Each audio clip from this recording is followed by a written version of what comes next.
Everyone, welcome back to our channel. இன்றைக்கி நம்மளோட சேனலில் என்ன வீடியோ பார்க்க போகிறோம் அப்படின்னு பார்த்துட்டிங்கன்னா, ஒரு ஹேர் ரெமெடி தான் நம்ம பார்க்க போகிறோம். ஸோ இது வந்து ஹேர் க்ரோத்துக்கும் சரி, ஹேர் வந்துட்டு ஃபங்கல் இன்ஃபெக்ஷன், பொடுகு, பேன், ஈறு இந்த மாதிரி ப்ராப்ளம்ஸ் இருக்கு இல்லையா. ஸோ அதுக்காக தான் நான் இன்றைக்கி ப்ரிப்பேர் பண்ண போகிறேன். அதுக்காக வந்து ஒரு கைப்பிடி அளவு வந்துட்டு நான் வந்துட்டு வேப்பிலை பறித்து எடுத்திருக்கேன். நல்லா கொழுந்து வேப்பிலையாக எடுத்திருக்கேன். ஸோ அண்ட் தென் வந்து அதுக்கப்புறம் அரிசி வடித்த தண்ணியை வந்துட்டு நீங்கள் நைட்டு வடித்த தண்ணியை மார்னிங் யூஸ் பண்ணிங்கன்னா இன்னும் நல்லாயிருக்கும். அது புளிச்சு போயிருக்கும். ஸோ அது இன்னும் நல்லது.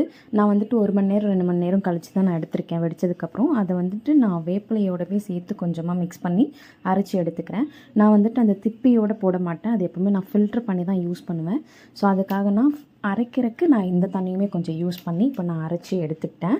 இப்போது அரைச்சி எடுத்ததுக்கப்புறம் எனக்கு பாதி பவுல் அளவுக்கு வந்திருக்கு. ஸோ என்னோடய ஹேருக்கு இனியும் கொஞ்சம் கூட நான் மிக்ஸ் பண்ணிக்கலாம். அதனால் நான் வந்து என்ன பண்ண போகிறேன்னா, அதே வாட்டரை நான் இனியும் கொஞ்சம் ஒரு 4-5 ஸ்பூன் மாதிரி நான் இப்போ எடுத்துக்க போகிறேன். ஸோ அரிசி வடித்த தண்ணியாக இருந்தாலும், அரிசி கழுகுன தண்ணியாக இருந்தாலும் ஹேர் க்ரோத்துக்கு ரொம்பவே நல்லது.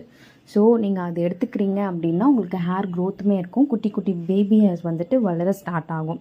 நான் எதுக்காக வேப்பிலை சூஸ் பண்ணியிருக்கேன் அப்படின்னா, வேப்பிலை வந்துட்டு நம்மளோட ஸ்கேல்பில் இருக்க ஃபங்கல் இன்ஃபெக்ஷன், பெயின், ஈறு இந்த மாதிரி ப்ராப்ளம்களை வந்துட்டு அது வந்து ப்ரிவென்ட் பண்ணும். ஸோ அதை நம்ம ஃபஸ்ட்டு தவிர்த்தா தான் நம்மளுக்கு ஹேர் க்ரோத் இருக்கும். ஸோ நான் வந்து என்ன பண்ணியிருக்கேன்னா, எனக்கு இந்த இன்ஃபெக்ஷன் மாதிரி எதுவும் இருக்கக்கூடாது, ஹேர் க்ரோத்தும் நல்லா இருக்கணும் அப்படின்றதுக்காக இந்த ரெண்டுமே நான் மிக்ஸ் பண்ணி எடுத்திருக்கேன்.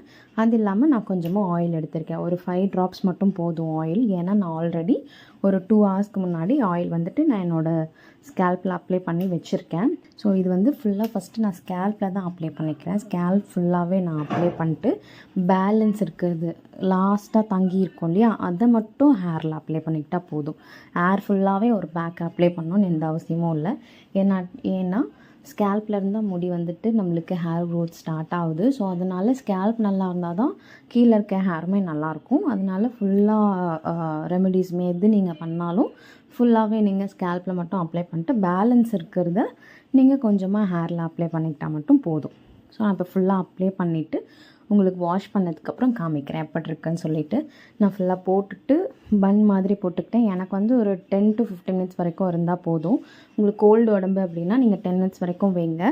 இல்லை அப்படின்னா நீங்கள் உங்களுக்கு தாங்கும் ஹீட் பாடி தான் அப்படின்னா நீங்கள் வந்துட்டு ஒரு அரை மணி நேரம் 40 மினிட்ஸ் வரைக்கும் கூட வச்சுட்டு ஹேர் வாஷ் பண்ணிக்கலாம். ஸோ ஹேர் வாஷ் பண்ணதுக்கப்புறம் என்னோடய ஹேர் இப்போ தான் இருக்குது.